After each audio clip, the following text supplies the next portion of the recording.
What's up, everybody? Eric here from That's Wrestling. You can find me over at that'swrestling.com, and you can find the show on all your favorite podcast platforms. Well, at least most of them: Apple, Google, TuneIn, Stitcher. So today I'm going to be talking about New Japan, the going-ons coming up for the Destruction shows, as well as what happened at Royal Quest. The Super J Cup shows were just released on New Japan World in the past day. Right now, though, it is only the Japanese commentary that's up. So I'm kind of debating: do I watch them with the Japanese commentary, or do I wait for the English to come up? And actually, right now, I just refreshed the page, so the English commentary is now up as well. So I'm going to be watching those over the next few days, and I'll report back on those. But from what I've heard, the shows were pretty awesome. They were filmed in the end of August, I believe is August 22nd, 24th, and 25th or 6th, something like that, over on the west coast of the United States. And yeah, apparently it was some pretty awesome shows, so I'm looking forward to watching those. So moving on to the Royal Quest show, is a pretty stacked card. There were 4 title matches. One of them was a Rev Pro title, and the other 3 were New Japan titles.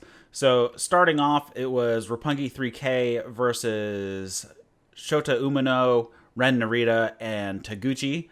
So it is a regular, back and forth matches, just your classic opener. And Sho picked up the win with hitting a power breaker on, I believe it was Ren Narita for the win. So nothing huge there. The second match was Kota Ibushi and Juice Robinson against Hikuleo and Takahashi. The final of that match was Kota Ibushi hitting both of them with a double overhead kick, then hitting Hikuleo with the Bumaye and then Kamigoye for the victory. Now, going into the third match is when we start to have some consequences coming out of the match. And actually, this is kind of one of the annoying consequences. So it was Birds of Prey, which is Robbie Eagles and Will Ospreay defeating the IWGP Junior Tag Champions of Taiji Ishimori and El Phantasmo. So this is kind of one of those things that everybody gets really annoyed when it happens. So I don't understand why they had Will Ospreay and Robbie Eagles go against the champions in a non-title match, and then they won the match. So that sets up a title match in the future. I hate when the title match is set up in the future because they won a non-title match against the champions. It's just one of those things that's really annoying. But as far as the match goes, I'm actually excited to see a second one of these, because the match was pretty awesome, given all 4 of these, though not as heavy as Taiji Ishimori, but the other 3 are major high flyers, so it was what you would think would come out of a match like this. So if you have New Japan World, I would definitely say check it out, because it was a pretty awesome match.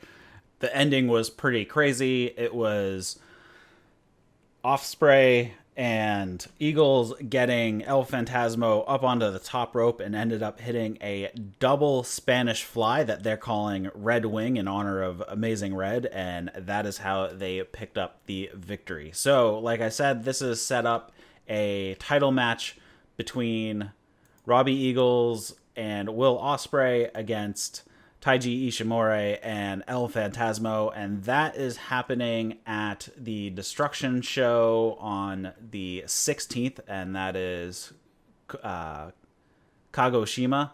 I guess that's how you say it. So that is coming up on the 16th for the titles there. So moving on from that, there was LIJ, which was Sonata and Naito against the Bullet Club, Jay White, Chase Owens. Jay White and Naito have been going back and forth since the G1, since White beat Naito in a G1 match. So they're going to be meeting for the Intercontinental Championship, which Naito holds right now. The match was relatively straightforward. Naito continues to mock White, and then in a show on one of the Road to Destruction shows, White was mocking Naito. So this is going to be an interesting match coming up.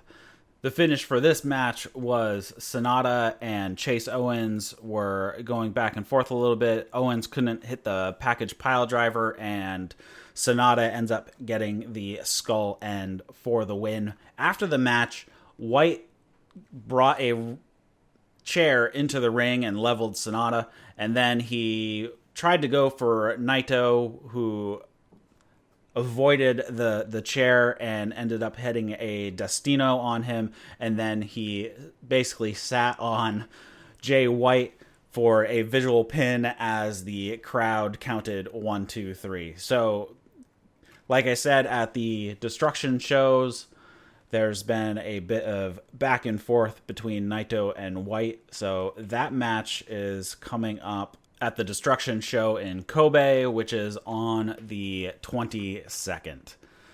The next matchup was the first of our 4 championship matches. This was GOD versus Aussie Open. So it was Tonga Loa and Tama Tonga against Mark Owens and Kyle Fletcher. The crowd was super hot for this particular match. There was dueling chants for GOD and Aussie Open. Aussie Open started out pretty strong at the beginning of the match, but of course, Jado was going to get involved with a cane shot to Fletcher, and from there, GOD dominated for a bit, and then Fletcher managed to finally tag in Davis, and he pretty much went crazy on the Gorillas of Destiny, taking them both out with clotheslines and then a massive dive. Of course, it wouldn't be long until Jado got involved again. Tama Tonga ended up hitting a Tongan twist on Fletcher and a splash. Of course, he would kick out.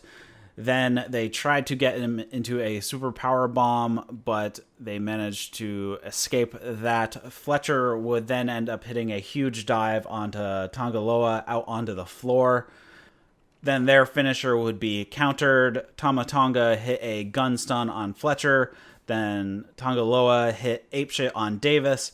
And then they hit a super powerbomb on him and pinned him for the win. So Gorillas of Destiny continue to reign as the IWGP Tag Champions, I believe, since February of this year. So they've held it for a decent amount of time. And they have a title defense coming up soon against Yoshihashi and Ishii, whereas they were supposed to have a non-title match on the Destruction show in Beppu on the 15th, where on the September 4th show at Korakuen Hall, there was a 6-man tag. It was Gorillas of Destiny and Jado against Yoshihashi, Ishii, and Rocky Romero, where the Chaos team won when Yoshihashi submitted Jado with a butterfly lock.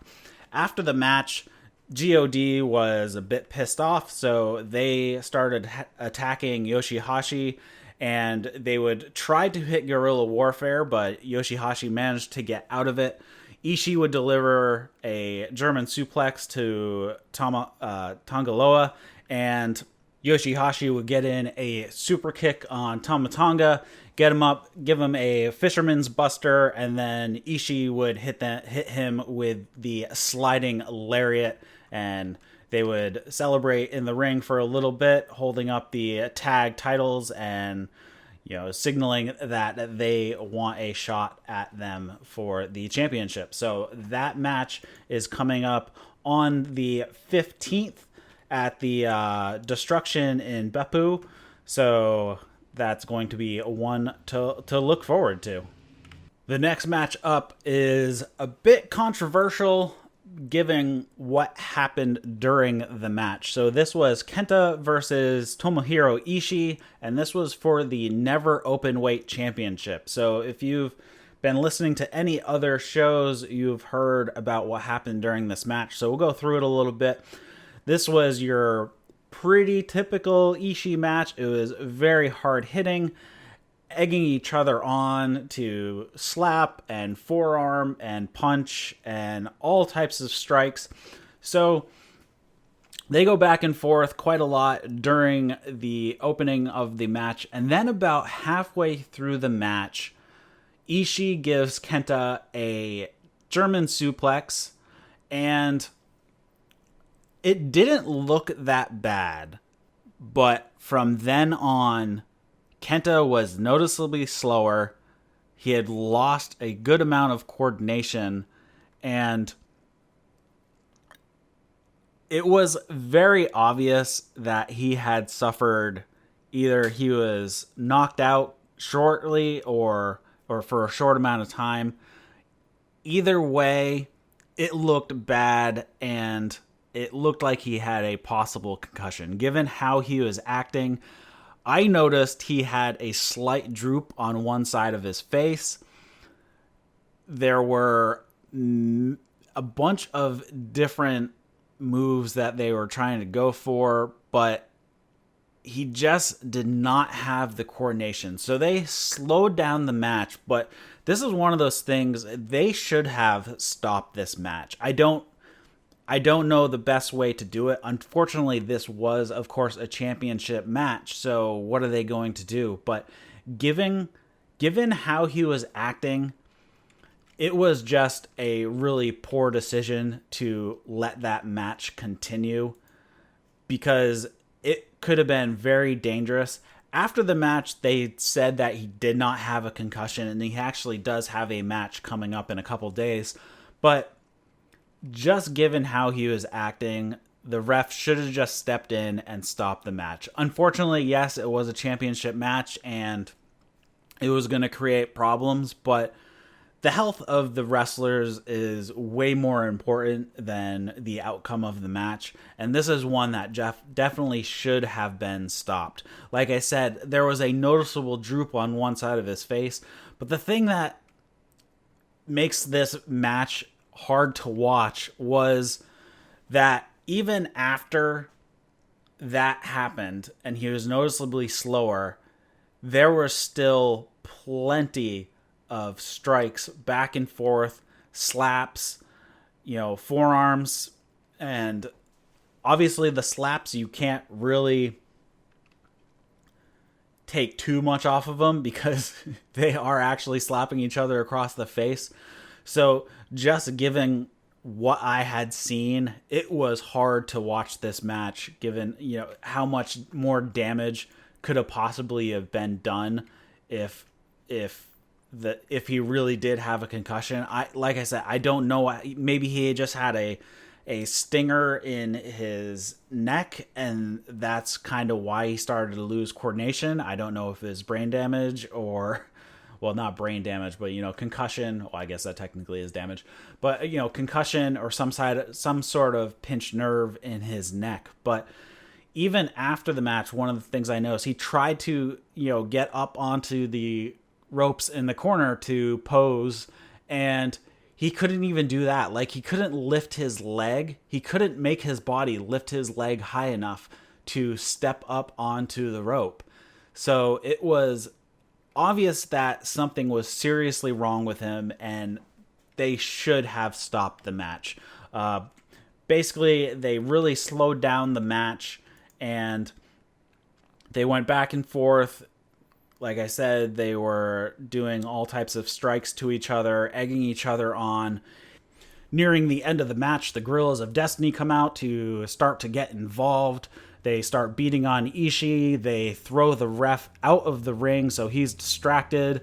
They hit Magic Killer on Ishii and drag Kenta over to the pin.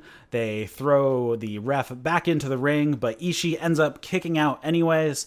They can't believe what's going on. Though in the end, Kenta hit the go to sleep and pinned Ishii for the win. So the new never open weight champion is Kenta. And like I said, he has a match coming up in the future here. So this is going to be based on his performance in the G1 where he had beaten Kota Ibushi. So he will be facing Kota Ibushi for the contract from the G1, and this is also going to take place on the 16th. So this is Destruction in Kagoshima. So like I said, they said that he did not have a concussion after the match, and this is going to be on the 16th. So it's basically 16 days from the Royal Quest show that Kenta will be facing Kota Ibushi. So I hope that they are correct on saying that Kenta is fine and he did not have a concussion, because it's a short turnaround if he's already going to be facing Kota Ibushi. And you know, if he's going to be facing Kota Ibushi, those two are going to go nuts, and I have a feeling that Kenta is probably going to get dropped on the back of his neck at least once during that match. So hopefully nothing bad happens out of that. But yep, your new never open weight champion is Kenta, and we'll see how he does on the 16th, and hopefully there's no after effects from that match with Ishii. I mean, it was a good match, but it was hard to watch given what had happened. So, going into our next match, this was for the Rev Pro Undisputed British Heavyweight Championship. This is Zack Sabre versus Tanahashi. Zack Sabre and Tanahashi have been going back and forth over the years. They both hold almost an even record between the two of them, I believe. It's somewhere, 4-3, 4-2-3. I'm not sure in which direction, but they have been going back and forth for a few years. This year, Tanahashi beat Zack Sabre Jr. during the G1, whereas I believe Zack won in 2017 over Tanahashi. And given how G1 usually goes, if a title holder of some kind loses during a G1 match, it usually sets up a challenge for the title that they hold in subsequent events, and that's how it went for this particular title, since Zack Sabre Jr. had been holding the British heavyweight title already. So this match between Tanahashi and Zack Sabre Jr. was really good. It's nice to see a very good match, even though it's I wouldn't say even though. They work a nice, safe style. Obviously, Zack Sabre Jr. works probably one of the safest styles out there, since it's a very submission-based style that he likes to work. And if you've ever seen a match between these two in the past, you know that Tanahashi is just as good at throwing various submissions out there as Zack Sabre Jr. is. So this match was your basic Zack Sabre Jr. versus Tanahashi match. If you've seen one in the past, you know kind of how they go. They traded holds back and forth, back and forth. Eventually, they created a little bit of space where Tanahashi would get in a drop kick on Sabre's knee. He would kind of work the knee a little bit, hitting a dragon screw leg whip, and then applying a Texas cloverleaf. Of course, Sabre would get all sort of twisted up and actually try to get Tanahashi into a cradle for a pin. He would kick out. Zack Sabre Jr. eventually applies an octopus hold and starts working hard on Tanahashi's arm, which, he's had shoulder and elbow issues over the past few years. He would eventually get out of that, and while Tanahashi was on the ground, he would end up eating a penalty kick, and Tanahashi would eventually get up and hit Zack Sabre Jr. with a twist and shout and then a sling blade. He tried to go for a high fly flow, but Zack Sabre Jr. got his knees up. They would go back and forth a little bit more. And Tanahashi would then hit another dragon screw, and he would then hit a dragon suplex, the high fly flow, and then he is now the new Rev Pro British Heavyweight Champion. And this is the first time he has held that title. They are actually going for a rematch. So it's kind of strange. You usually don't see this happen too much in New Japan, but this is the Rev Pro Championship. So obviously they're kind of in charge of the booking on that. But for Destruction in Beppu on the 15th, so in just a couple days here, it is going to be Zack Sabre Jr. versus Tanahashi for the rematch of the Rev Pro British Heavyweight Championship. So I'm a little disappointed that it's such a short turnaround to see these two again, but it is Zack Sabre Jr. and Tanahashi, so I expect the match to be pretty good. So going into the final match of the Royal Quest show, it was Okada versus Minoru Suzuki for the IWGP Heavyweight Championship. Suzuki was not involved in the G1 this year, and it's the first time in a while, I believe, and he was causing all sorts of problems on the undercard during the G1, and on the finals, he was involved in a tag match as well as Okada, and he ends up pinning Okada in that match for the win. So after that, he calls out Okada and he wants a shot at the championship. So that's how this match was set up. The match was pretty awesome. Of course, there was actually a good amount of support for Suzuki in this match. The crowd was super hot, going back and forth, cheering both of them.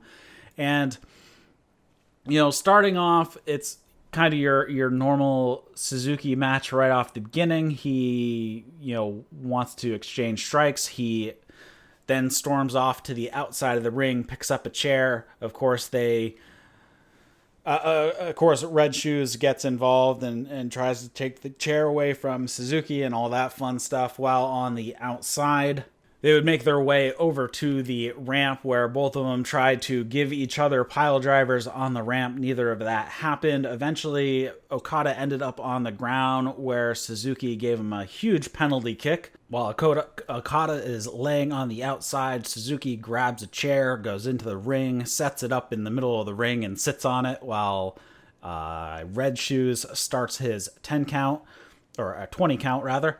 Eventually, Okada gets back into the ring. Suzuki starts stretching him, lots of different holds, and then they go to exchanging strikes back and forth, back and forth, back and forth, quite a lot.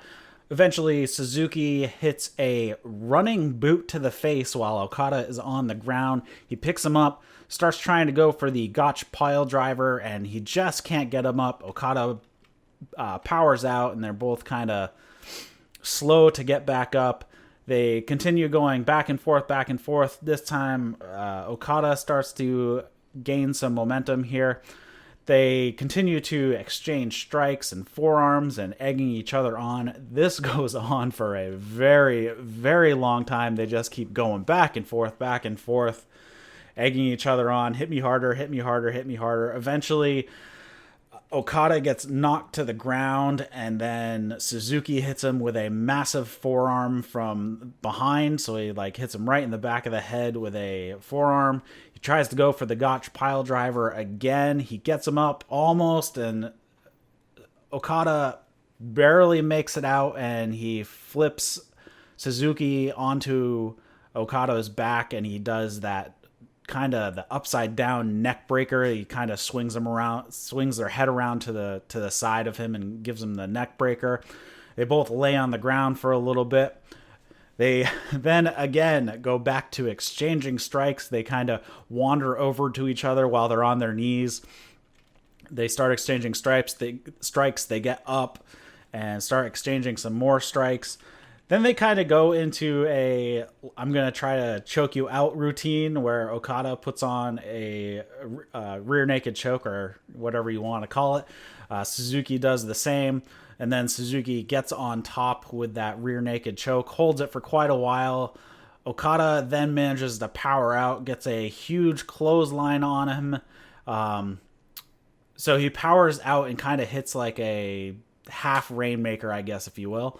And then he holds his wrist. He gets him back up, tries to go for another Rainmaker, but Suzuki smacks him. They, again, back and forth with the strikes. Suzuki tries to get him up into the Gotch pile driver, but he, again, can't get him up.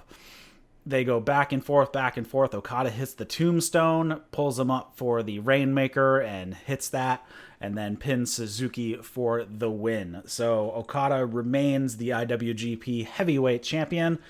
So after the match, Okada calls out Sonata because along with Ibushi, Sonata was the other blemish on his G1 record this year. So setting up the next heavyweight challenger is going to be Sonata versus Okada, and that's going to be at King of Pro Wrestling coming up October 14th, I believe. So that's what came out of this match. So now, looking forward in New Japan, the dates you're going to want to look out for are September 15th, September 16th, and September 22nd. Those are going to be the Destruction shows. So Destruction in Beppu is September 15th. The major events on that card are going to be the IWGP Tag Team Championship and the Rev Pro British Heavyweight Championship match. So the tag team is going to be Yoshihashi and Ishii against Tongaloa and Tama Tonga, the Girls of Destiny, for the championship. Also, the Rev Pro British Heavyweight Championship match is going to be the rematch between Zack Sabre Jr. and he will be challenging Tanahashi for the title. On the 16th, we have Destruction in Kagoshima, or Kagoshima. And the major matches on that are going to be the Junior Tag Championship match.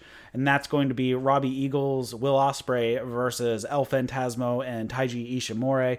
Again, this is one of those things that I was a little about because they already beat El Phantasmo and Taiji Ishimori on the Royal Quest show, so they just basically beat the tag team champions just to earn a tag team champion match. And then the other major match is going to be Kota Ibushi against Kenta, and that is for the IWGP Heavyweight Championship Challenge contract from the G1. And then moving on to September 22nd, that is going to be Destruction in Kobe. The major match on that card is going to be Jay White challenging Tetsuya Naito for the IWGP Intercontinental Championship. They have been going back and forth on all the recent shows, just kind of causing problems for each other. And then after the Destruction shows is going to be a bit of a lull. And then on October 14th, we're going into King of Pro Wrestling. So that is going to be a pretty big card. Right now, the current matches are the IWGP Junior Heavyweight Championship match. That is going to be Will Ospreay versus El Phantasmo. He was the winner of the Super J Cup this year, those which I still need to watch. There will also be the IWGP US Heavyweight Championship match. It's actually going to be a no DQ match of Jon Moxley versus Juice Robinson. This is probably going to be because Juice Robinson did beat Jon Moxley in the G1 this year. So not only did he take the title from Juice, but Juice ended up getting his win back during the G1. So now they're going to hopefully have this blow-off match here. And then the IWGP Heavyweight Championship match is going to be Sonata versus Okada on that King of Pro Wrestling show. So that's kind of what we're looking at going forward for New Japan. And then going after the King of Pro Wrestling, we'll be going into Power Struggle, the Road to Power Struggle, which we will then have a Super Junior Tag League tournament to deal with throughout the month of October. So that is going to be interesting to see how that plays out. So there we are for now. When we get a little bit closer to those shows, I will be doing my predictions for King of Pro Wrestling, the Destruction in Beppu and Kogashima. I guess since they're going to be taking place before you hear about New Japan Next from me. So actually, why don't we go into that? So as far as the tag championship match with Yoshihashi and Ishii versus Tama Tonga and Tonga Loa, I'm guessing that GOD is going to retain their tag championship. They've had it since February. This kind of looks like it's going to be a long-term thing. They've obviously been running wild. The Bullet Club has been causing all types of destruction around. And then for the British Heavyweight Championship match, I'm guessing that Zack Sabre may take the championship back. I'm not sure how Rev Pro wants to play this out. I don't know how long they're going to want to keep the championship on Tanahashi since Rev Pro is based out of the UK, but I don't know of any further plans on any further Rev Pro shows. So at least this is what I'm thinking, that it's going to go back to Zack Sabre Jr. On the 16th. We have the Junior Tag Championship match.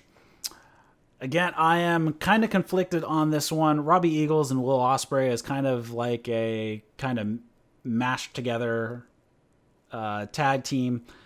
And El Phantasmo and Ishimura, I mean, they have been, but they are the champions right now and being co-members in Bullet Club. So again, I'm going to go with a Bullet Club retention here, since Will Ospreay is already the junior heavyweight, or the junior heavyweight tag team, the junior heavyweight champion at the moment. And then we have the briefcase match between Kota Ibushi and Kenta. And this one, I think it's pretty safe to say that Kota Ibushi is going to retain the contract. So that's where we are with the outlook on New Japan. I will watch the Super J Cups coming up, or that were just put out, so I can report back on those. And then I will probably see you sometime next week as far as New Japan goes, and we'll talk about Destruction in Kobe if anything else comes up before then. So thanks for listening, everybody. If you want to get a hold of me, you can email me at eric@thatswrestling.com. Be sure to, if you're watching this on YouTube, if you want to get the podcast version of this is out on all of the major podcast directories. So just search where you get all your podcasts. And I will see you next time on That's Wrestling. That's Wrestling. That's Wrestling. That's Wrestling.